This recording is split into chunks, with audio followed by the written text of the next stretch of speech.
Hello everyone, welcome to online academy. तो आज से हम जियोग्राफी की क्लासेस शुरू कर रहे हैं, जो कि मेनली एचपीटीजीटी वालों को ध्यान में रखते हुए हम डिस्कस करने वाले हैं। और सिर्फ एचपीटीजीटी वालों के लिए ही नहीं, जितने भी वनडे एग्जाम की तैयारी कर रहे हैं उन सब के लिए इंपॉर्टेंट रहने वाली है। चाहे वो टीजीटी एग्जाम की तैयारी कर रहे हो, टेट की तैयारी कर रहे हो, या फिर जेबीटी कमीशन की, जितने भी वनडे एग्जाम्स होते हैं उन सब के लिए जो है इंपॉर्टेंट रहेगी। सबसे पहले आज जैसे कि मैंने कहा, हम इंडियन जियोग्राफी से शुरू करने वाले हैं। तो इंडियन ज्योग्राफी में भी पहले तो हम आज इंडिया की लोकेशन के बारे में पढ़ेंगे कि इंडिया की लोकेशन कहाँ पर है ना। उसके बाद बात करें कौन से कॉन्टिनेंट में लाई करती है, और फिर बात करें पॉलिटिकल जियोग्राफी पढ़ने वाले हैं इंडिया की। पॉलिटिकल जियोग्राफी माने कि भाई बाउंड्री जो है कौन सी कंट्री के साथ शेयर करती है, और जो पर्टिकुलर कंट्री के साथ अगर बाउंड्री शेयर करिए तो कितनी स्टेट्स जो हैं जो उसके साथ बाउंड्री साझा करें, ये सारी चीज़ें डिस्कस करेंगे। तो कुछ एक चीज़ें जो है, और कितना एरिया जो है इंडिया का जो है हमें देखने को मिलता है, या कितने से कितने लॉन्गिट्यूड और लैटिट्यूड के बीच में जो है फैला हुआ है इंडिया। ये सारी चीज़ें हम इसमें डिस्कस करने वाले हैं। उसके बाद हम जो है नेक्स्ट क्लास से फिजिकल फीचर देखेंगे इंडिया के। तो 1 से 2 क्लासेस फिजिकल फीचर की रहने वाली है, और फिर जाके हम जो है सॉइल वाला टॉपिक डिस्कस करेंगे। आपको पता है रिवर सिस्टम बहुत इंपॉर्टेंट है, वहाँ से क्वेश्चंस बनते ही बनते हैं। तो चाहे पेनिनसुलर रिवर हो या फिर हिमालयन रिवर हो, दोनों को ही हम कवर करेंगे, है ना। मिनरल से क्वेश्चन बनता है, उनको भी डिस्कस करेंगे। इंडियन मॉनसून से 2 से 3 बार क्वेश्चन बन चुका है, अगर आपने प्रीवियस ईयर क्वेश्चन पेपर को एनालाइज करा हो। तो कुछ एक चीज़ें हम जो है डिस्कस करेंगे। तो अभी तो हम इंडियन ज्योग्राफी को टारगेट करते ही मतलब करते हुए चल रहे हैं, लेकिन आप सबको भाई पता है जो पहले से जुड़े हैं कि हमने वर्ल्ड ज्योग्राफी जो है एमसीक्यूज के माध्यम से डिटेल में डिस्कस कर ली है। तो अभी कुछ एक चीज़ें तो डिस्कस करने को है उसमें, लेकिन मैक्सिमम चीज़ें हमने डिस्कस कर ली है। पहले हमने मैप के थ्रू देखा, उसके बाद अगर बात करें तो फिर हमने एमसीक्यूज़ के माध्यम से उन्हीं चीज़ों को डिस्कस करा, और कुछ और चीज़ें ऐड ऑन करने की कोशिश करी कि भाई कुछ एक्स्ट्रा है बताने लायक इसमें। तो सारी चीज़ें हमने डिस्कस करी, है ना। तो वर्ल्ड ज्योग्राफी की बात होगी, और बाकी प्रीवियस ईयर क्वेश्चंस के माध्यम से हम जो है तीनों ही ज्योग्राफी को कवर करें। चाहे वर्ल्ड ज्योग्राफी से क्वेश्चन बने हो, या फिर इंडियन ज्योग्राफी से बने हो, या फिजिकल ज्योग्राफी से बने हो, या फिर ओशियनोग्राफी से भी क्वेश्चन बने हैं, आपको ह्यूमन ज्योग्राफी से बने हैं। तो वहाँ से हम कोई स्पेसिफिक टॉपिक ही उठा के चल रहे हैं, जो कि प्रीवियस ईयर क्वेश्चन, यानी कि उनको एनालाइज करने के बाद ही हम देख रहे हैं भाई कि अगर यहाँ से क्वेश्चन बार बार बन रहा है तो उन टॉपिक को भी हम डिस्कस कर रहे हैं ना। तो कुछ एक चीज़ें जो आपको आइडिया होनी चाहिए कि भाई सिर्फ इंडियन और वर्ल्ड ज्योग्राफी से ही क्वेश्चन नहीं बनते। फिजिकल ज्योग्राफी से 2020 का अगर आपने प्रीवियस ईयर क्वेश्चन देखा, उसमें फिजिकल ज्योग्राफी से ही 8 से 10 क्वेश्चन बने थे, है ना। और इंडियन ज्योग्राफी और वर्ल्ड ज्योग्राफी के 3 से 4 क्वेश्चन जो है हर एक उसमें देखने को मिले हैं, चाहे वर्ल्ड ज्योग्राफी हो, इंडियन ज्योग्राफी हो। तो ऐसे कि भाई 2020 में एग्जामिनर ने बता दिया कि आप इंडियन ज्योग्राफी और जो है वर्ल्ड ज्योग्राफी पे ही डिपेंडेंट नहीं रह सकते, आपको फिजिकल ज्योग्राफी भी कवर करनी पड़ेगी। तो कुछ एक चीज़ें जो आपको जो है पता होनी चाहिए, है ना। कोई भी चीज़ अगर हम शुरू कर रहे हैं, पढ़ रहे हैं, तो उसके पीछे क्या रीज़न है कि ठीक है हम इस चीज़ को कवर कर रहे हैं, है ना। ये काम की चीज़ है या नहीं है, वो आपको आइडिया होना चाहिए। तो इसीलिए आपको पता है इंडियन ज्योग्राफी जो है इंपॉर्टेंट रहती ही रहती है। 2020 में सिर्फ ऐसा मान के चलो कि 2 से 3 क्वेश्चन बने हुए इंडियन ज्योग्राफी से, लेकिन ऐसे आपको जो है 8 से 10 क्वेश्चन इंडियन ज्योग्राफी से देखने को मिले हैं हर ईयर। तो जो है देखते हैं आज कहाँ से शुरू करने वाले हैं। जैसे कि मैंने बताया, पहले हम जो इंडिया की लोकेशन देखेंगे, तो जिसमें सबसे पहले हम देखने वाले हैं कि भाई इंडिया कौन से महाद्वीप में लाई करता है। तो जिन्होंने वर्ल्ड ज्योग्राफी कवर करी है उनको तो आइडिया है ना कि भाई एशिया महाद्वीप में इंडिया जो है कवर जो है लाई करती है, और ये तो सबको ही आइडिया होता है ना। और बात करें तो इसी से हम जो है डिस्कस कर लेते हैं कितने महाद्वीप या कहीं कॉन्टिनेंट्स हैं। तो कितने कॉन्टिनेंट है जो है पूरे वर्ल्ड में, तो 7 है ना। एशिया आ जाता है, फिर अफ्रीका आ जाता है, नॉर्थ अमेरिका आ जाता है, अंटार्कटिका आ जाता है, साउथ अमेरिका आ जाता है। उसके बाद बात करें हम तो ऑस्ट्रेलिया आ जाता है, और एक यूरोप रह जाता है ना।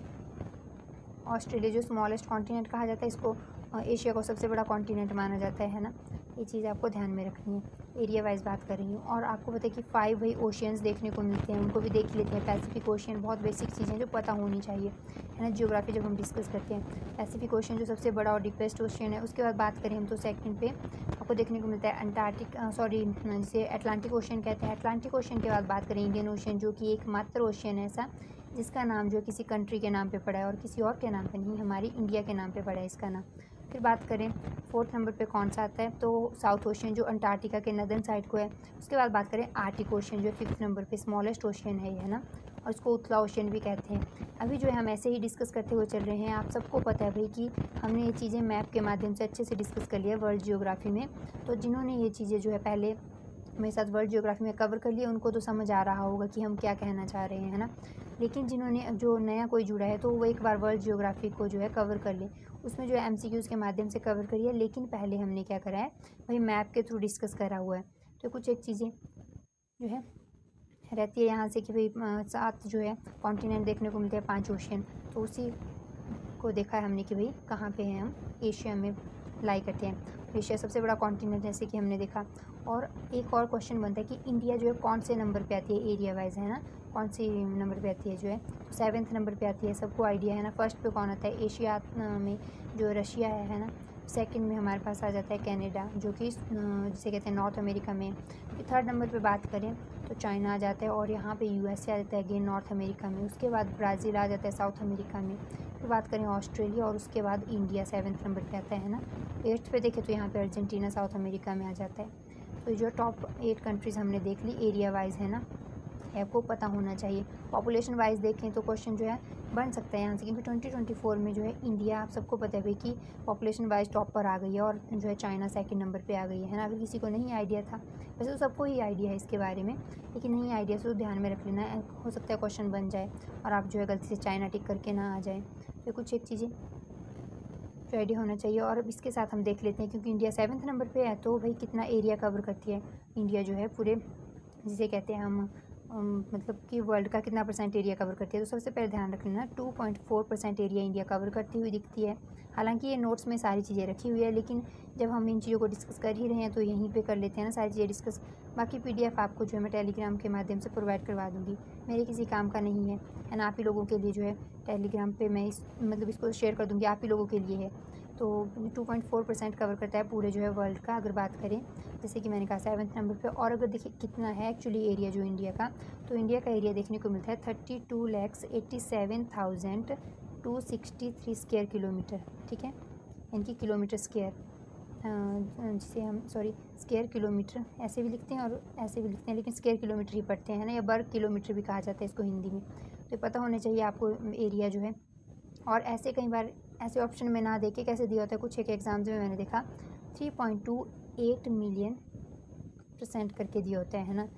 तो क्या है भाई, आपको पता है कि 1 मिलियन में 10 लाख होते हैं, तो ये तो 32 लैक्स। तो उसी तरीके से आपको देखने को मिला है 3.28 मिलियन % ऐसे करके दिए होते हैं ना। आपको आइडिया होना चाहिए इस बारे में, बहुत बेसिक इन्फॉर्मेशन थी। अब ये तो हो गया कि एशिया में लाई करते हैं, और जो है कितना % हमने देखा एरिया कवर करते हुए चलती है इंडिया, सारी चीज़ें डिस्कस हो गई।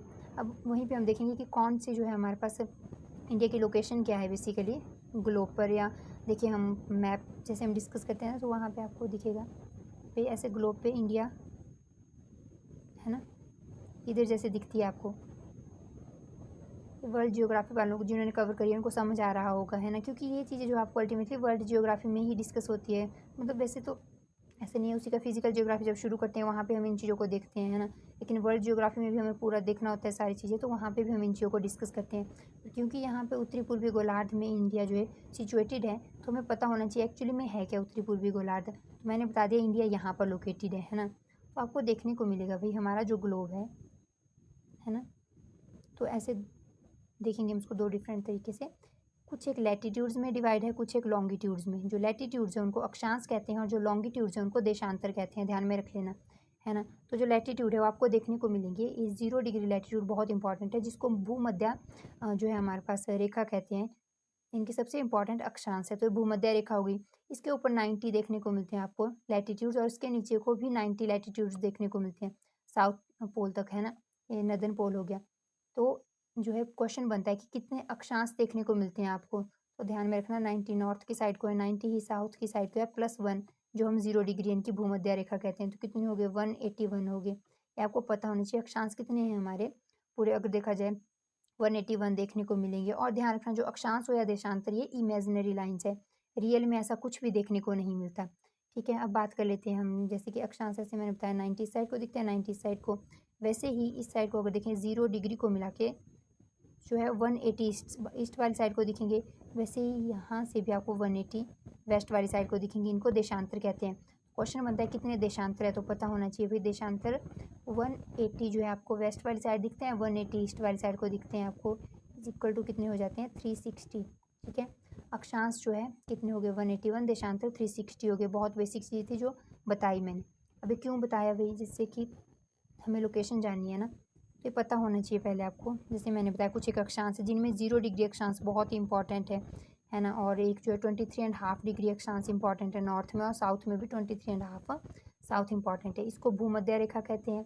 और इसकी बात करें ट्रॉपिक ऑफ कैंसर या जो है 0 डिग्री, सॉरी इसे कहते हैं कर्क रेखा कहते हैं। और 23.5 डिग्री साउथ में इसको मकर रेखा कहते हैं या ट्रॉपिक ऑफ कैप्रिकॉर्न कहते हैं। क्वेश्चन बनता है 23.5 नॉर्थ को क्या कहा जाता है, तो आपको पता होना चाहिए इसको जो है कर्क रेखा कहा जाता है। तो यहाँ पर इंडिया सिचुएटेड है, ठीक है। अब ध्यान में रखना, जो ये 0 डिग्री आपको अक्षांश दिख रहा है, इसके जो नॉर्थ वाली साइड को है ना, इसको कहते हैं जो है उत्तरी गोलार्ध, ठीक है। और जो ये साउथ वाली साइड को, इसको क्या कहते हैं, तो कहते हैं दक्षिणी गोलार्ध, ठीक है। ये हो गया उत्तरी गोलार्ध। तो हम कहाँ पे है, 0 डिग्री के ऊपर वाली साइड को है ना, यहाँ पर। तो कौन से गोलार्ध में आ गए हम, उत्तरी गोलार्ध में आ गए। अक्षांश के अकॉर्डिंग देखें तो उत्तरी गोलार्ध में आ गए। ये आपको क्लियर हो गया होगा, है ना। अब देखिए हम देशांतर के अकॉर्डिंग देखते हैं कि देशांतर के अकॉर्डिंग कौन सी साइड को है, तो ये 0 डिग्री है ना, देशांतर देखने को मिलता है। अब एक चीज़ ध्यान रखनी है, इसके जो है हम ईस्ट में यानी कि पूर्व में लाई करते हैं यहाँ पर, ठीक है। तो कहाँ हो गए, अगर बात करें ये जो है इस 0 डिग्री से इस साइड को पूर्वी गोलार्ध कहा जाता है और इसको पश्चिमी गोलार्ध कहा जाता है। तो हम पूर्वी गोलार्ध में हुए ना, यहाँ से हम उत्तरी गोलार्ध में हुए, तो हो गया ना उत्तरी गोलार्ध, और यहाँ से पूर्वी, तो उत्तरी पूर्वी गोलार्ध या कहीं नॉर्थ ईस्ट हेमिस्फीयर में लाई कर रही हैं हम, है ना। ये चीज़ आपको पता होनी चाहिए। मैं तो डायरेक्ट कहती कि भाई भारत की जो लोकेशन है यानी कि भारत जहाँ पे सिचुएटेड है उत्तरी पूर्वी गोलार्ध में है, बस, है ना, आगे निकल जाती। लेकिन आपको क्या फ़ायदा होता है उसमें, एग्जाम में आप भूल जाते। ये जो है इसको अगर आप ना ऐसे जो जियोग्राफी जो है लर्न नहीं करी जाती, मैप के माध्यम से देखी जाती है। तो ये चीज़ होगी, आपको अब तो ये पक्का हो गया होगा कि भाई क्योंकि हम अक्षांश के अकॉर्डिंग नॉर्थ में हैं, तो इसलिए उत्तरी गोलार्ध, और जो है देशांतर के अकॉर्डिंग जो है पूर्व में है, तो इसलिए उत्तर पूर्व गोलार्ध में लाई करते हैं। अब क्वेश्चन ऐसे भी बनता है कई बार कि भाई अक्षांश के अकॉर्डिंग कहाँ पे, तब आपको सिर्फ उत्तरी गोलार्ध देने हैं आंसर, है ना। और देशांतर के अकॉर्डिंग पूछा और देख लेना है कि क्वेश्चन में क्या पूछा है, तो बोलना है आपको भाई कि हम पूर्वी गोलार्ध में हैं। अगर जो है उत्तरी पूर्वी गोलार्ध, तो तब देना है हमें ये जो है जब ओवरऑल पूछा हो। लेकिन जब अक्षांश स्पेसिफिक मेंशन करा हो तो उत्तरी गोलार्ध में है, देशांतर मेंशन करा हो तो कहाँ पे हम पूर्वी गोलार्ध में है, ठीक है। यानी कि नॉर्थ हेमिस्फीयर और जो है जिसे कहते हैं ईस्टर्न हेमिस्फीयर, तो आपको पता होना चाहिए, जो बहुत इंपॉर्टेंट है, ठीक है। और ये जो है इसमें ही आपको इंडियन जियोग्राफी में ही नहीं देखना है, ये ना जब एचपी की जियोग्राफी देखते हैं तो वहाँ पे एचपी की भी लोकेशन पूछी जाती है कि कहाँ पर लाई करते हैं। और उसमें जो लैटिट्यूड और लॉन्गिट्यूड इनके अक्षांश और देशांतर भी पूछा जाता है कि कितने से कितने हम अक्षांश और जो है देशांतर के बीच में जो है सिचुएटेड है। जैसे कि हमने देख लिया, है ना। अब ओवरऑल देख लेते हैं इंडिया की लोकेशन, तो ये तो 0 डिग्री हो गया, है ना, अक्षांश, ठीक है। और वहीं पे हम देशांतर भी देख लेते हैं, 0 डिग्री देशांतर हो गया। तो यहाँ पर इंडिया लाई करती है, ठीक है, 23.5 पर, ठीक है। इसके नॉर्थ में और इसके ईस्ट में, तो हो गया ना नॉर्थ ईस्ट हेमिस्फीयर, या कहीं हम जो है इसे कहते हैं उत्तरी पूर्वी गोलार्ध।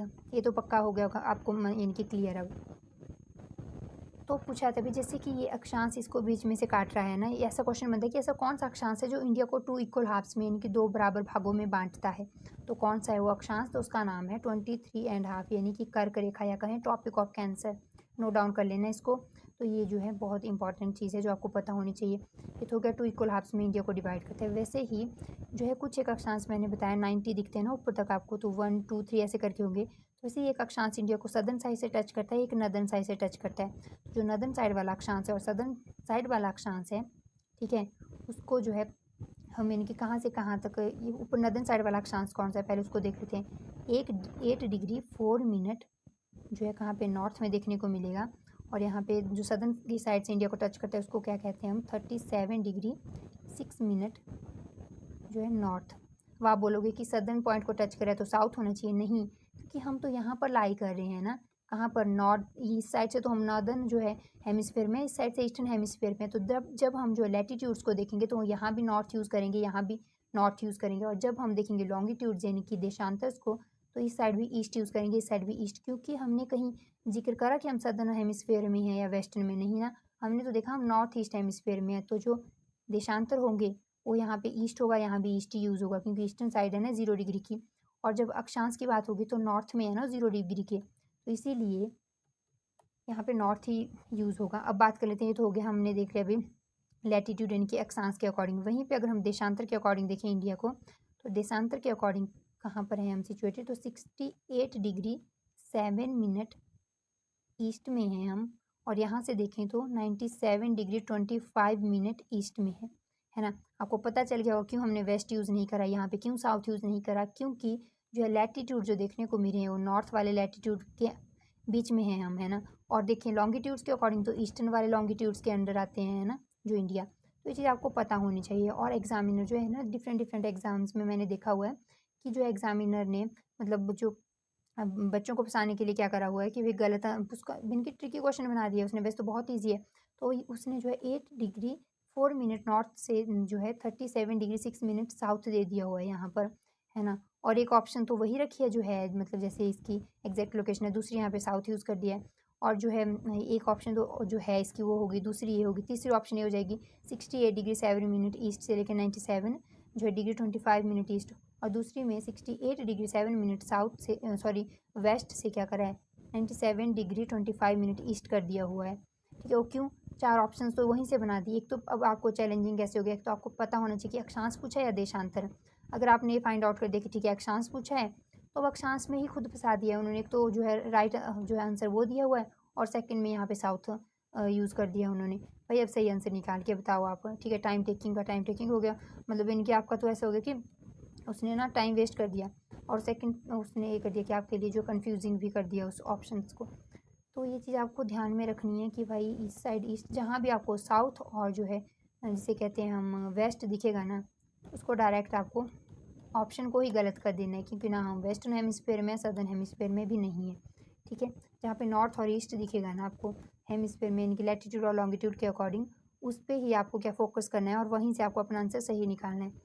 और ये जो है इसमें ना लॉन्गिट्यूड और लैटीट्यूड के बीच में एचपी कहाँ पे फैला हुआ है, उसमें भी प्रीवियस ईयर क्वेश्चन बन चुके हैं और ये जो है आपको टेट में दिखेंगे टीजीटी में दिखेंगे, हर एक जो है एग्ज़ाम में एचपी से रिलेटेड तो बने ही हुए हैं।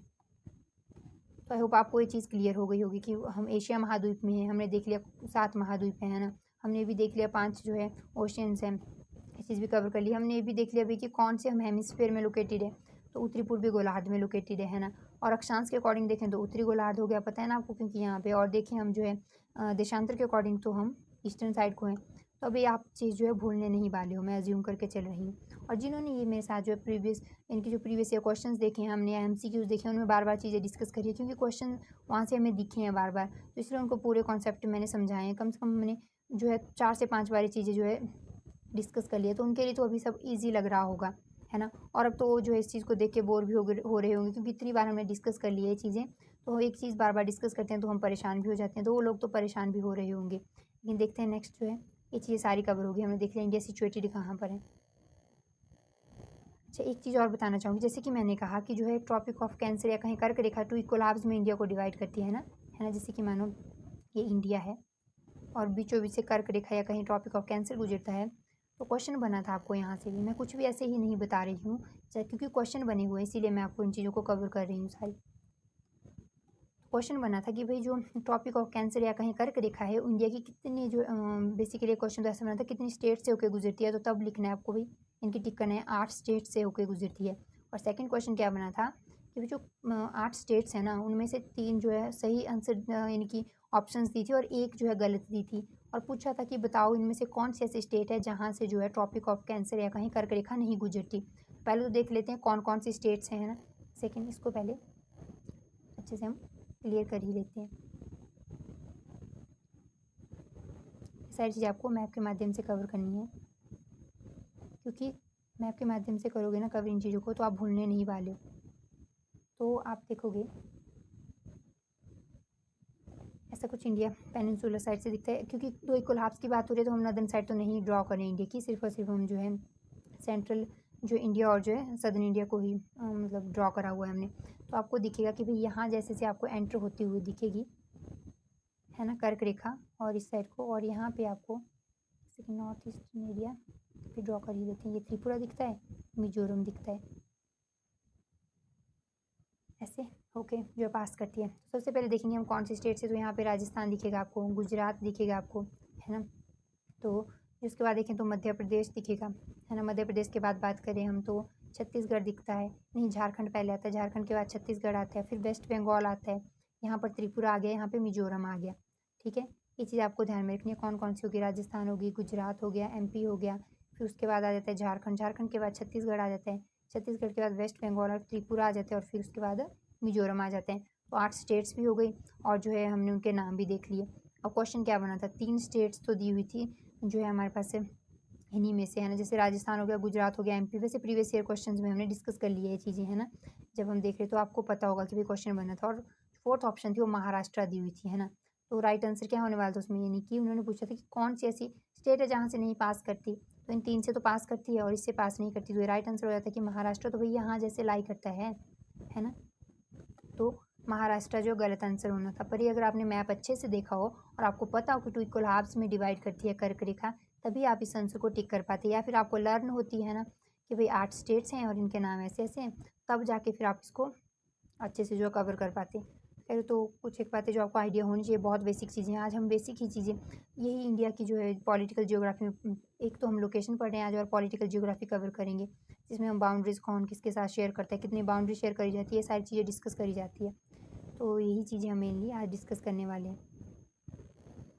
और जो है ये थोड़ा, वैसे इसमें हर एक चीज़ जो है लर्न करने की होती है, लेकिन हम जो है कोशिश कर रहे हैं अभी कि मैप के माध्यम से ज़्यादा से ज़्यादा चीज़ें देखें। अब ये चीज़ हमने देख ली कि भारत अक्षांश और देशांतर के बीच में हमने देख लिया, अक्षांश के अकॉर्डिंग भी देख लिया हमने, देशांतर के अकॉर्डिंग भी देख लिया। लेकिन जो अक्षांश और देशांतर में इंडिया जो फैली हुई है, वो कितने किलोमीटर तक फैली हुई है, जैसे कि यहाँ पे अक्षांश है, यहाँ पे अक्षांश है ना, तो नॉर्थ से साउथ तक। अब हम उसको अक्षांश को उस तरह से नहीं देखेंगे कि भाई ईस्ट और जो है नॉर्थ वाली तरह से नहीं। अब हम इंडिया को देख रहे हैं कि इंडिया जो है, ये इंडिया का नदर्न पॉइंट है, सदर्न पॉइंट है, वेस्टर्न पॉइंट है, ईस्टर्न पॉइंट है। पहले तो इंडिया के जो है नदर्न मोस्ट पॉइंट और सदर्न मोस्ट पॉइंट देख लेते हैं, वेस्टर्न और ईस्टर्न मोस्ट पॉइंट देख लेते हैं, ठीक है। तो इसमें आपको देखने को मिलेगा वेस्टर्न मोस्ट पॉइंट इंडिया का, जिसको क्या कहते हैं, गुहार मोती या गौ माता कहते हैं, गुजरात में है।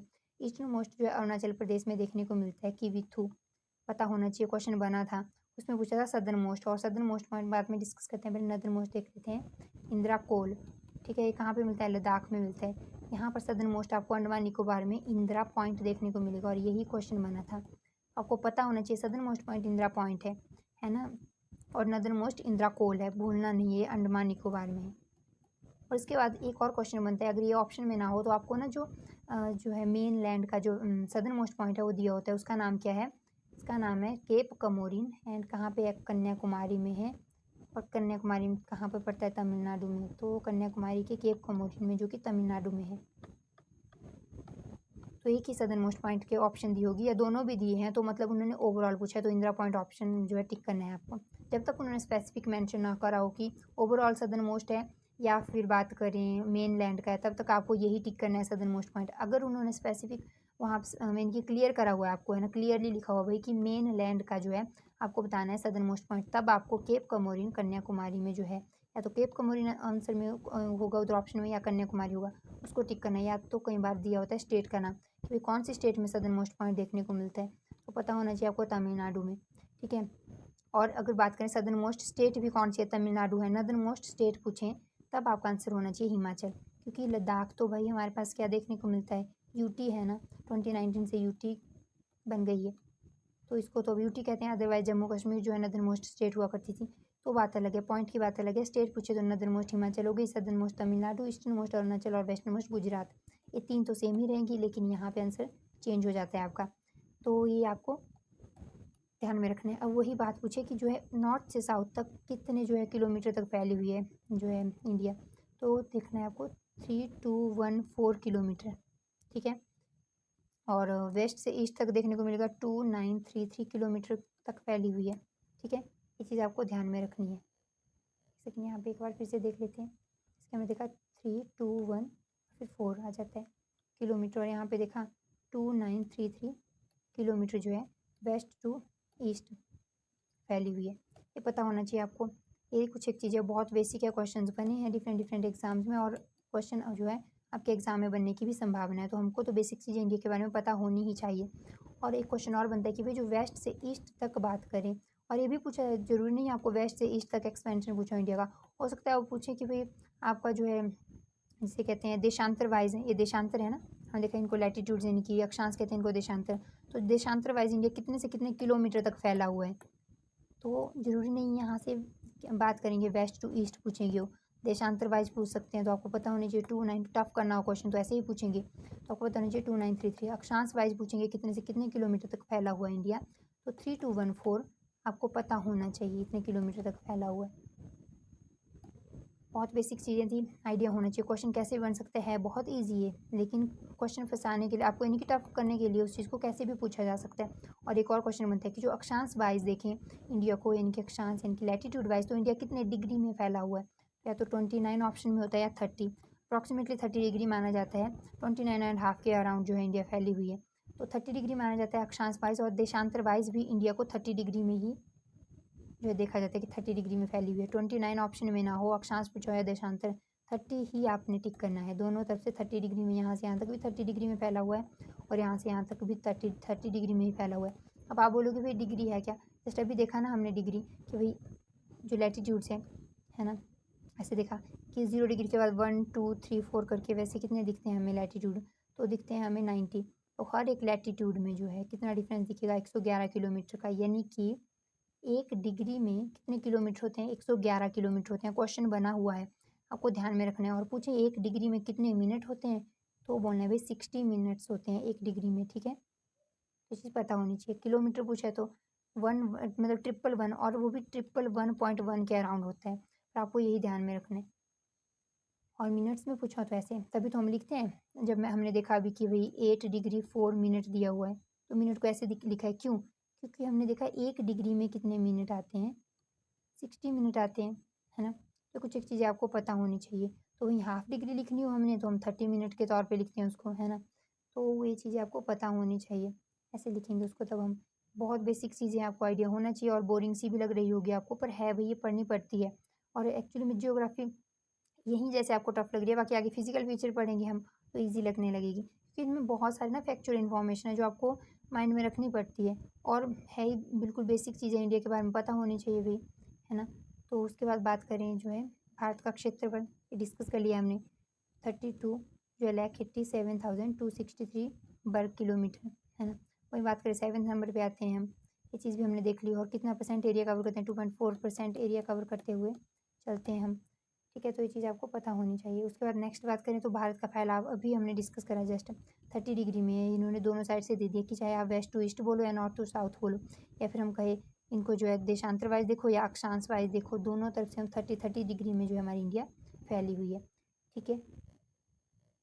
और ये चीज़ें आपको अच्छे से तब क्लियर होगी जब आप एमसीक्यूज जो हमने करे हुए हैं उनको आप जब देखोगे उन क्लासेस को, तो वहाँ और अच्छे से कवर हो जाएगी। या कोई वहाँ से आया हुआ है उन क्लासेस को देखने के बाद, तो उसके लिए तो यहाँ पर ईजी हो रहा होगा, है ना, और ज़्यादा चीज़ें क्लियर हो रही होगी। या कुछ डाउट्स हैं आपको तो वहाँ पे क्लियर हो जाएंगे, क्योंकि वहाँ पर भी मैंने पूरी चीज़ें अच्छे से जो है डिस्कस करी हुई है। उसके बाद देखें हम तो मुख्य द्वीप जो है उनको भी देख लेते हैं। 2 मुख्य द्वीप दिखते हैं इंडिया के हमें, है ना, पता होना चाहिए।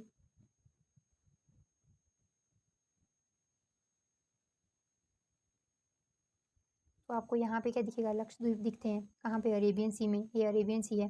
और इस साइड को क्या दिखता है आपको, तो इस साइड को आपको दिखते हैं अंडमान निकोबार, है ना, ऐसे करके।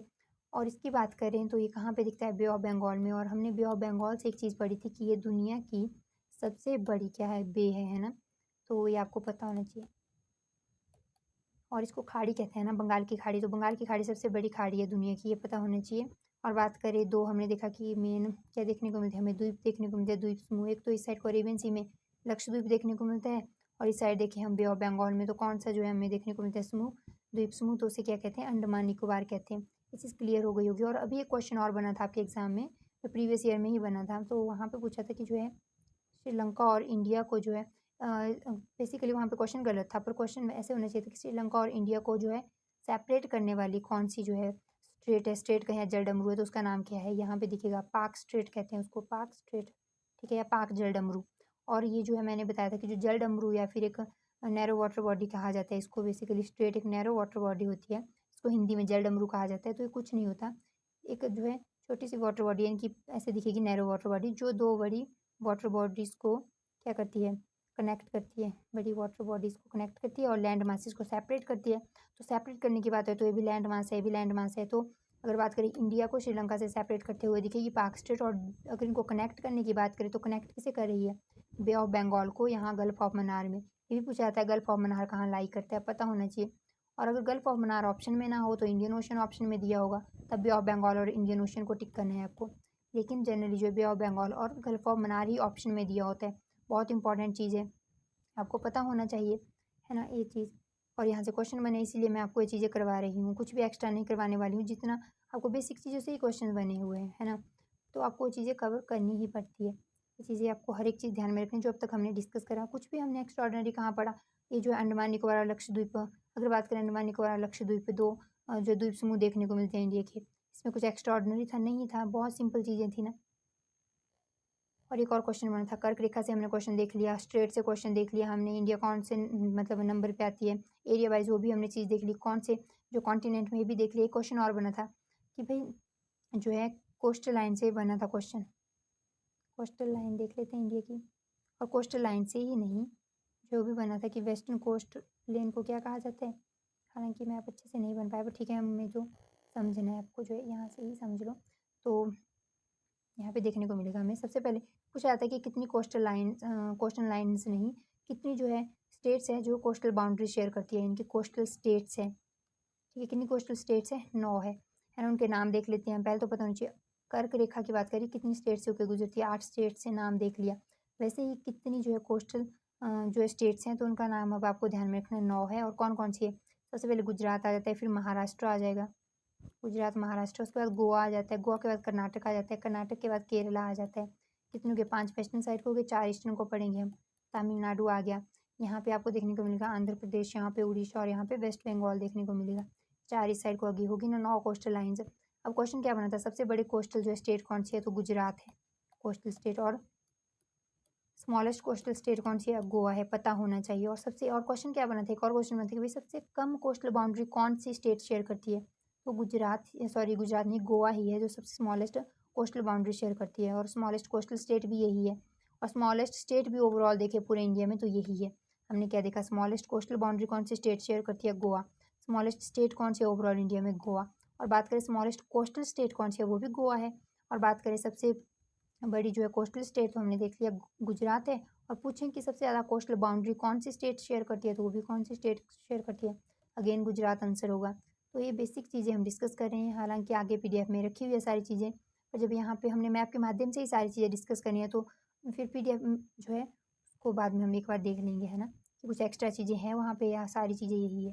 तो ये सब डिस्कस हमने कर ली ना, तो यहाँ पे हम देख लेते हैं।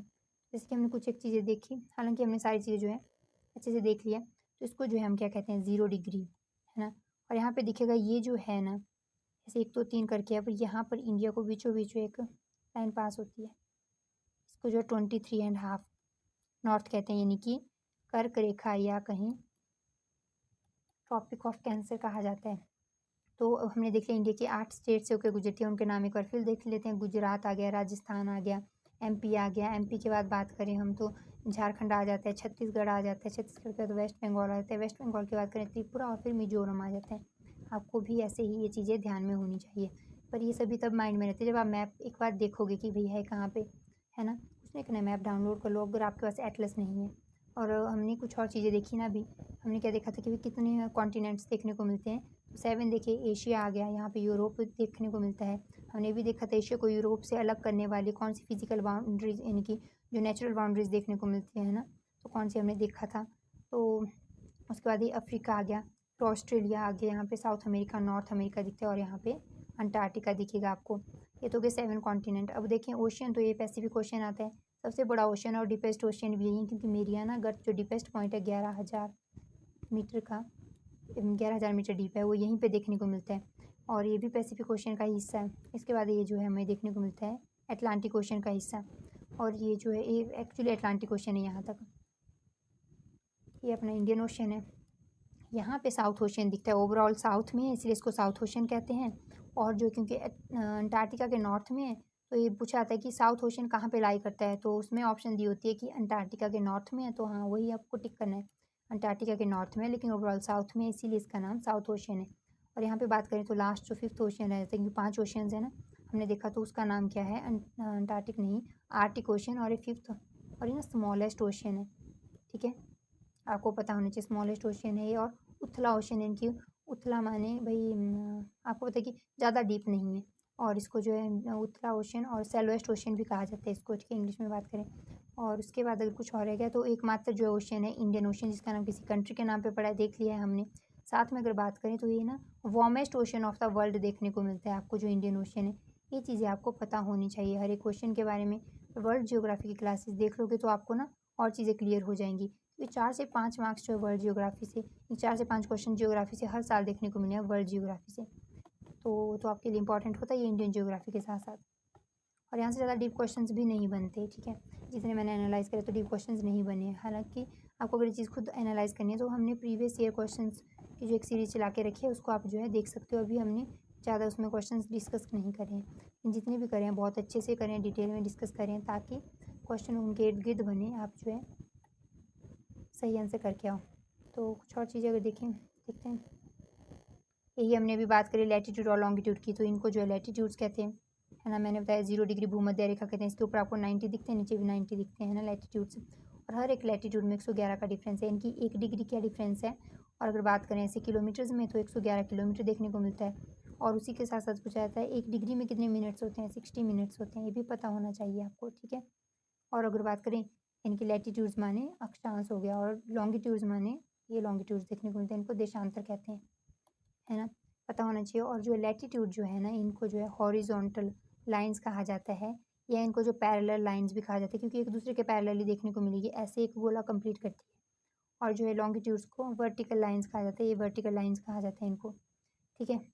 और साथ में इनको जो है मेरिडियन भी कहा जाता है, क्यों, क्योंकि यहाँ से जो है नॉर्दर्न पोल से साउथ तक जाती है, यहाँ से भी जाएगी नॉर्थ से साउथ तक, तो इनका यहाँ पे जो आपको डिस्टेंस कम मिलता है इस एरिया में, और यहाँ इक्वेटर पे ज़्यादा मिलता है, इनकी भूमध्य रेखा पे ज़्यादा डिस्टेंस मिलता है। तो इसीलिए यहाँ से शुरू होती है, यहाँ पे ख़त्म, तो सभी यहाँ से ही निकलती है जितनी भी ये मेरिडियन है, इनकी जो है लॉन्गिट्यूड्स है। तो लॉन्गिट्यूड भी यही है, देशांतर भी यही है भाई, मेरिडियन भी और वर्टिकल लाइन्स भी यही है, ठीक है। तो ये पता होना चाहिए आपको, बहुत बेसिक चीज़ें हैं। और अगेन लॉन्गिट्यूड हो या फिर लैटिट्यूड हो, सब क्या है, इमेजिनरी लाइन्स है, कुछ भी रियल नहीं है इनमें, ठीक है। तो देख लेते हैं नेक्स्ट जो है, ये सारी चीज़ें अभी हमने डिस्कस कर ली है। तो मैंने इसलिए रखा था कि नदर मोस्ट पॉइंट बता दूं आपको, और ईस्टर्न और वेस्टर्न मोस्ट पॉइंट। तो नदर मोस्ट पॉइंट आपको यहाँ पर देखने को मिलेगा, है ना। अब जो ऐसे यहाँ पे जम्मू कश्मीर दिखता है, ये लद्दाख दिखता है, और फिर यहाँ पे अपना हिमाचल दिखता है ना, हिमाचल फिर उत्तराखंड आ जाता है। तो चीज़ आपको यही हिमाचल जो नदर मोस्ट स्टेट हो गई है अब, है ना। और नदर मोस्ट अगर यूटी पूछे तो लद्दाख हो गया। ईस्टर्न मोस्ट हमने देखा स्टेट जो है कौन सी है, अरुणाचल प्रदेश। और यहाँ पे ईस्टर्न मोस्ट पॉइंट की बिथू देखने को मिलता है, यहाँ पे इंदिरा कोल मिलता है। याद रखना इंदिरा कोल और इंदिरा पॉइंट में जो है कन्फ्यूजन होता है। इंदिरा पॉइंट जो है सदर्न मोस्ट पॉइंट है, इंदिरा कोल नदर्न मोस्ट पॉइंट है, ये लद्दाख में है। और ये देखें तो अंडमान निकोबार में। और मेन लैंड का सदर्न मोस्ट पॉइंट पूछें तो उसका नाम जो है केप कमोरिन है, जो कि कन्याकुमारी तमिलनाडु में पड़ता है, पता होना चाहिए। ईस्टर्न मोस्ट की बिथू देख लिया जो कहाँ पे अरुणाचल में, और वेस्टर्न मोस्ट यहाँ पे गुहार मोती या गौ माता देखा जाता है, कहाँ पे है, गुजरात में है। तो चीज़ें आपको आइडिया होना चाहिए। और सदर्न मोस्ट स्टेट तो हमने देख लिया अभी तमिलनाडु है। सदर्न मोस्ट अगर यूटी देखें तो अंडमान निकोबार होने वाला है। और यहाँ पे आपको यहाँ पे पाक स्टेट देखने को मिलती है। और ये जो गल्फ ऑफ मन्नार है, ये जो है गल्फ ऑफ मन्नार है, यहाँ पे बे ऑफ बंगाल है। और पूरा इंडियन ओशन का हिस्सा है, बे ऑफ बंगाल मान लो, अरेबियन सी मान लो। ये जो आपको जो लक्षद्वीप आइलैंड्स दिखते हैं, और ये अंडमान निकोबार। और ये जो है पूरा क्या है, अरेबियन सी हो, बे ऑफ बंगाल हो, गल्फ ऑफ मन्नार हो, सब इंडियन ओशन के हिस्से हैं, ठीक है। और इंडियन ओशन एकमात्र ओशन है जिसका नाम किसी कंट्री पे पड़ा है, और वो अपनी इंडिया के नाम पर पड़ा है। सारी चीज़ें हमने अच्छे से डिस्कस कर ली। और यहाँ पर आपको जो है ये मैप, मेरे को ना ब्लैंक कोई मिल नहीं रहा था, तो एक मैप मिला जिसमें जो है यहाँ पे बाउंड्री नहीं दी हुई थी जम्मू कश्मीर और लद्दाख के बीच में, कि पुराना मैप था, तो इसीलिए। और जो न्यू थे उनमें सारे में क्या देखने को मिला था कि स्टेट्स के जो हर एक में जो है स्टेट उन्होंने मेंशन करी हुई थी मैप पे खुद।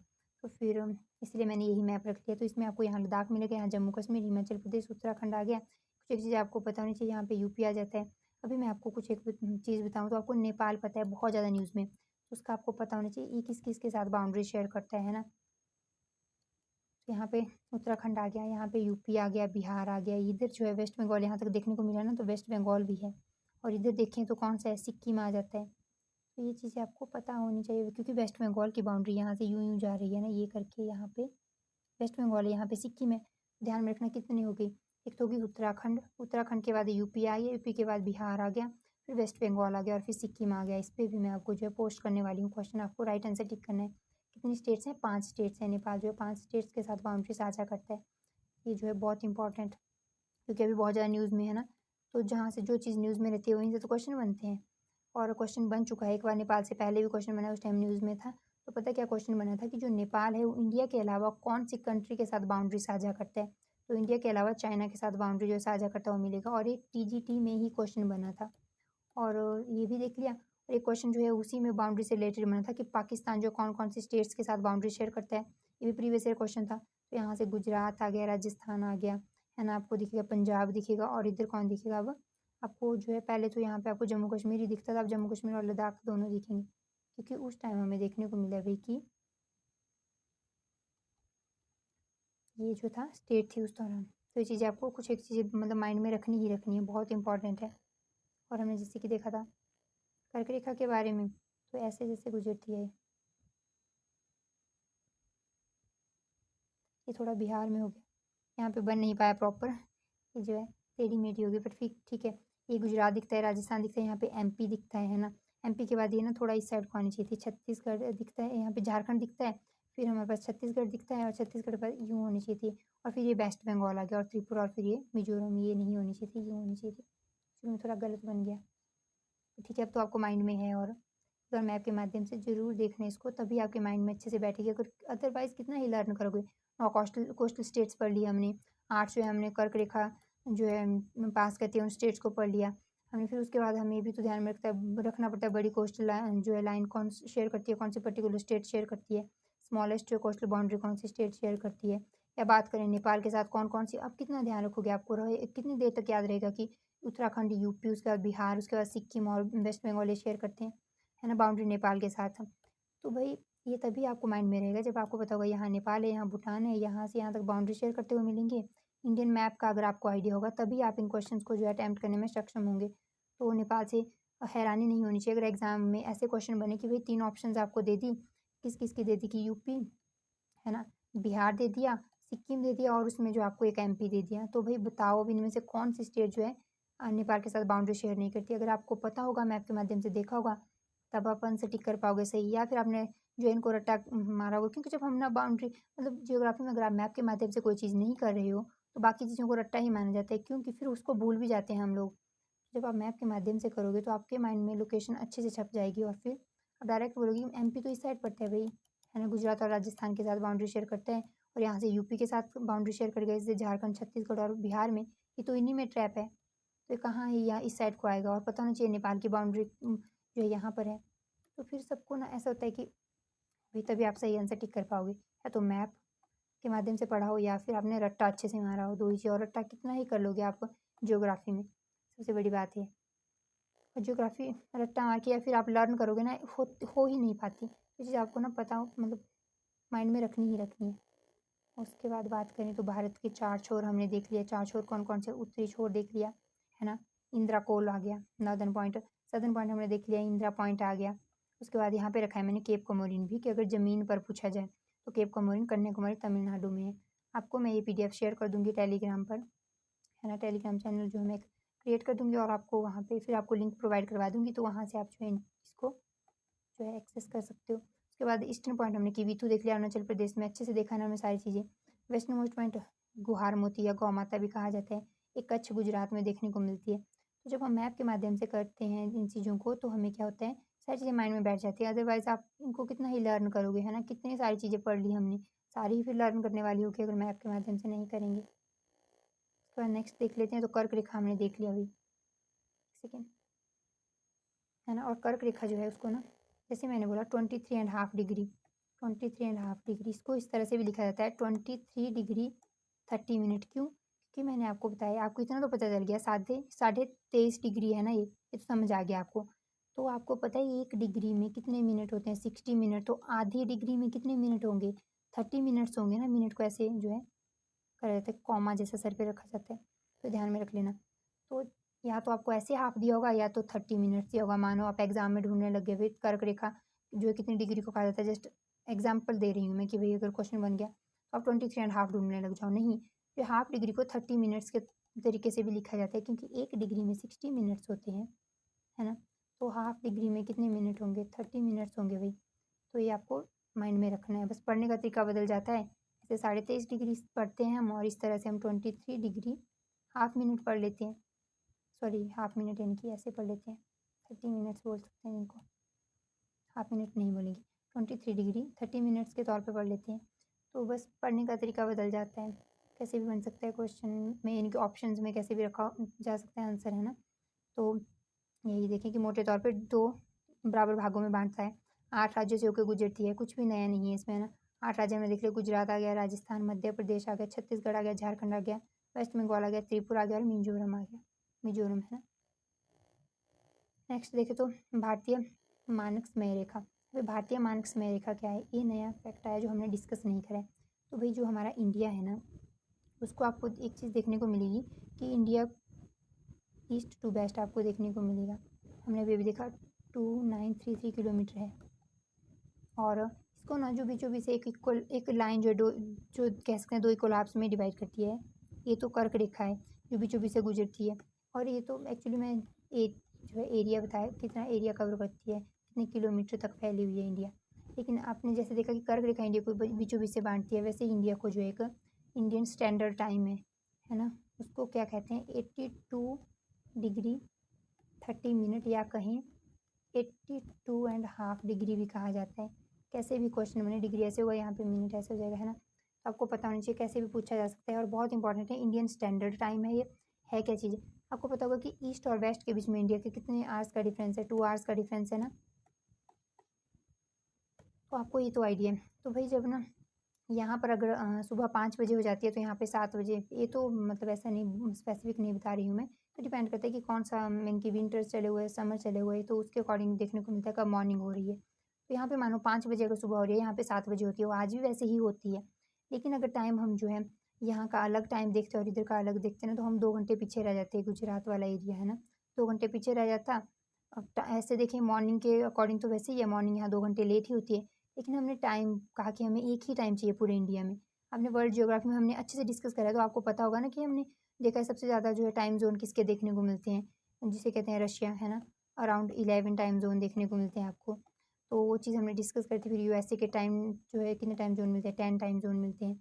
वैसे इंडिया का एक ही टाइम जोन है ना, ये आपको ध्यान में रखना है। क्या तो जो इंडिया का एक टाइम जोन है ना, ये उसी का नाम क्या है, हम उसी को इंडियन स्टैंडर्ड टाइम कहते हैं और 82 डिग्री 30 मिनट या 82.5 डिग्री कहा जाता है, उसी को कहा जाता है। और यहाँ से अब कैसे क्वेश्चन बनता है कि भाई ये जो है हमारा इंडियन स्टैंडर्ड जो लाइन है वो कहाँ से गुजरती है, तो जहाँ से वो पास होती है ना, वो कितनी स्टेट्स है, 5 स्टेट्स हैं, उनका नाम देख लेते हैं। यूपी, पहले तो यूपी इंपॉर्टेंट हो सकता है क्योंकि यूपी के जो है हमारे पास इलाहाबाद के मिर्ज़ापुर के भी नैनीताल में, है ना। यूपी में इलाहाबाद है, वहाँ पे मिर्ज़ापुर देखने को मिलेगा, वहाँ पे नैनीताल नहीं, सॉरी नैनीताल तो फिर उत्तराखंड में हो जाएगा। तो एक नैनी नामक जगह है, नैनी नहीं दिया होता ऑप्शन में, बहुत कम दिया होता है, ये तो फिर बहुत मतलब बड़े लेवल के एग्जाम के लिए ना उसमें देखने को मिलेगा नैनी, अदरवाइज़ जो है वन डे एग्जाम्स में नहीं देखने को मिलेगा। उसके बाद बात करें, आपको वहाँ पे या तो मिर्ज़ापुर दिया होगा और मिर्ज़ापुर भी नहीं दिया होता, इलाहाबाद से एक जो है बात बन जाती है। तो तीनों ही फिर भी आपको माइंड में रख लेने हैं, हमें जो है अच्छे से मतलब कैसे भी क्वेश्चन बने हमें राइट आंसर टिक करके आना है। तो पूरी तरह से हर एक तरीके से हमें उसको देख लेना है कि ये ऐसे क्वेश्चन बन सकता है या इस तरह से क्वेश्चन बन सकता है, जैसे भी क्वेश्चन बने हमारा आंसर सही होना चाहिए वहाँ पर, है ना। हमें आंसर पता ही होना चाहिए। तो ये कैसे भी बने क्वेश्चन हमें देख लिया, एक तो हो गई यूपी, है ना, और यूपी का भी स्पेसिफिक नैनी बता दिया, अगर नैनी ना हो तो मिर्ज़ापुर होगा, अदरवाइज़ इलाहाबाद से गुजरता है, इसको इलाहाबाद कहते हैं। यूपी हो गया, यूपी के बाद आपको दिखेगा एमपी, फिर आपको छत्तीसगढ़ दिखता है, छत्तीसगढ़ के बाद आपको जिसे कहते हैं हम उड़ीसा दिखेगा और उड़ीसा के बाद आंध्र प्रदेश दिखेगा, ठीक है। और अब एक चीज़ बता दूं मैं कि क्वेश्चन बनता है कि ऐसी कौन सी 2 स्टेट्स है जिनसे कर्क रेखा भी गुजरती है और जिनसे जो है इंडियन स्टैंडर्ड लाइन भी गुजरती है। तो भाई वो 2 कौन सी स्टेट्स हैं, मध्य प्रदेश एंड छत्तीसगढ़ है, आपको पता होना चाहिए। 2 स्टेट्स हैं, कई बार एक ही ऑप्शन में दिया होता है, 4 ऑप्शन होगी जिनमें से 3 ऑप्शन जो है गलत होगी, एक सही होगी, या तो एमपी होगा या छत्तीसगढ़ ऑप्शन में होगा। तो पूछेंगे भाई कि आप बताओ इनमें से कौन सी स्टेट है जिसमें से कर्क रेखा भी गुजरती है और जो है हमें इंडियन स्टैंडर्ड टाइम या भारतीय मानक रेखा भी गुजरती है ना। तो वो पता होना चाहिए भाई, एमपी है ऑप्शन में तो एमपी को टिक करो, छत्तीसगढ़ है तो छत्तीसगढ़ को टिक करो। अगर दोनों ऑप्शन में हुए तो फिर थर्ड ऑप्शन आपको दिखेगी ए और बी दोनों है क्या, तो आपको उसको टिक करना है। तो जैसे आपका क्वेश्चन बनेगा ना उसी तरह से आपको ऑप्शंस भी दिखेंगी नीचे, तो ध्यान में रख लेना है। ये भी आपको चीज़ क्लियर हो गई। बाकी इंडियन स्टैंडर्ड टाइम आपको अच्छे से तब समझ आएगा जब आप जो वर्ल्ड जियोग्राफी कवर करोगे, क्योंकि वहाँ पे हमने देखा है कि जो है 0 जो अभी हमने लॉन्गिट्यूड पढ़ा ना, तो जो 0 डिग्री लॉन्गिट्यूड है, ऐसे पढ़ा ना हमने, 0 डिग्री लॉन्गिट्यूड, ये जो कहाँ से गुजरता है, यहाँ से क्वेश्चन बना था, सॉरी गलत बना, पर ठीक है, समझ लो आप कि 0 डिग्री लॉन्गिट्यूड है बीचों बीच से। तो ये जो है, ये ना इसमें क्वेश्चन बनता है। सबसे पहले तो कहाँ से गुजरता है, 8 कंट्रीज से गुजरता है। क्यों इंपॉर्टेंट है भाई, इसीलिए इंपॉर्टेंट, इनमें से 3 यूरोप की या 5 जो है आपको दिखेगी अफ्रीका की, 2 ही कॉन्टिनेंट से होकर गुजरता है, ये पता होना चाहिए आपको। और जो है, अभी तो बात होगी कि भाई 8 जो है कंट्री से होकर गुजरता है। अब सबसे बड़ी बात जो है, क्यों इंपॉर्टेंट है, तो जो ये 0 डिग्री है ना, ये जो है प्राइम मेरिडियन कहा जाता है इसको, या फिर इसे कहा जाता है इंटरनेशनल जो है स्टैंडर्ड टाइम, या ग्रीनविच मीन, इसको प्राइम मेरिडियन कहते हैं, इसको ग्रीनविच मीन टाइम भी कहा जाता है। और ये रेखा है क्या, तो जैसे इंडियन स्टैंडर्ड टाइम लाइन देखी हमने ना, उसी तरह से ये इंटरनेशनल स्टैंडर्ड क्या है, लाइन है। तो ये आपको पता होना चाहिए। तो वर्ल्ड लेवल पे हम यहाँ इस चीज़ को क्या देखते हैं, टाइम रेखा के मतलब तो तौर पे देखते हैं। और यहाँ से इंडिया की जो इंडियन स्टैंडर्ड लाइन है ना, वो कितने डिफरेंस देखने को मिलता है, तो 5.5 घंटे का, हम 5.5 घंटे आगे है इससे। ठीक है, तो यही पूछा था कि भाई जो आपको, जिसको प्राइम मेरिडियन या ग्रीन विच मीन टाइम कहते हैं ना, वो कहाँ से गुजरती है, तो आपको ध्यान में रखना है ब्रिटेन के ग्रीनविच से गुजरती है। इसको इसीलिए प्राइम मेरिडियन को या 0 डिग्री को, जो देशांतर है उसको ना ग्रीनविच मीन टाइम भी कहा जाता है। ठीक है, तो अगर टाइम रेखा कहें तो 0 डिग्री जो देशांतर है उसको इंटरनेशनल टाइम लाइन कहते हैं, इसी को प्राइम मेरिडियन कहते हैं, इसी को ग्रीनविच मीन टाइम कहते हैं। क्योंकि पूछा था कि जो ये प्राइम मेरिडियन है वो कौन सी जो है जिसे कहते हैं जगह से गुजरती है, तो इसकी ग्रीनविच ब्रिटेन में ना एक लेबोरेटरी है, तो उसी वजह से इसको, जैसे हमने देखा यूपी के नैनी से गुजरती है ना, उसी तरह से ये भी जो ग्रीनविच से गुजरती है, तो ध्यान में रखना है। बाकी जो है, अगर इसके अलावा बात करें कि 8 कंट्रीज़ कौन-कौन सी है, डिस्कस कर लेते हैं, क्वेश्चन बनता है यहाँ से। तो एक तो आपको पता चल गया होगा कि भाई ब्रिटेन है या यूके कहें हम। सेकंड जो है आपको दिखेगा फ्रांस आ गया, आपको स्पेन दिखेगा। फिर उसके बाद ये तो होगी 3 जिन्हें कहते हैं यूरोपियन कंट्रीज़। उसके बाद जो है 5 आपको दिखने को मिलेगी, अल्जीरिया मिलती है देखने को, अल्जीरिया के बाद माली, बुर्किना फासो, घाना दिखती है। और जो एक है उसको अब मेरे को नाम ध्यान नहीं आ रहा, घाना के साथ ही देखने को मिलती है। तो उसको ना आप एक बार, अभी मैं उसका नाम ही भूल गई कंट्री का। तो 5 कंट्रीज़ जो है अफ्रीका की है, आप एक बार चेक कर लेना, ठीक है? 8 कंट्रीज़ हैं, उनका नाम ना मतलब माइंड में रख लेना, क्योंकि क्वेश्चन बना हुआ है। तो मैं आपको सारे बता रही हूँ कि भई क्वेश्चंस बने हुए हैं, इसीलिए ये चीज़ें डिस्कस कर रही हूँ, अदरवाइज़ डिस्कस करने का कोई मतलब ही नहीं बनता जब क्वेश्चन ही नहीं बनेगा, है ना?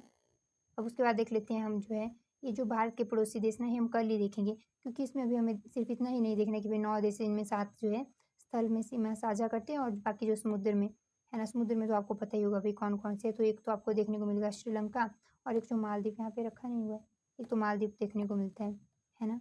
तो ये चीज़ आपको पता होनी चाहिए। तो ये जो 7 तो ये होगी, जो स्थल में सीमा साझा करती है। लेकिन जो है इनका सिर्फ़ इतने इसी से काम नहीं चलेगा, ये भी तो पता करना होगा सबसे ज़्यादा बाउंड्री किसके साथ शेयर करते हैं, बांग्लादेश से कितनी भी 4000 जो है हमारे पास 4000 आई थिंक, हाँ 92 के अराउंड शेयर करते हैं किलोमीटर। तो ये पता होना चाहिए। उसके बाद स्मॉलेस्ट 106 जो है हम अफ़गानिस्तान के साथ शेयर करते हैं बाउंड्री। तो सारी चीज़ें हमें पता होनी चाहिए। फिर हमें जो पाकिस्तान के साथ कितनी बाउंड्री शेयर करते हैं वो भी पता होना चाहिए। चीन के साथ सारे ही इंपॉर्टेंट बन जाते हैं। नेपाल तो अभी बहुत ही न्यूज़ में, उसके साथ तो हमें वही हर चीज़ जो है डिस्कस करनी है।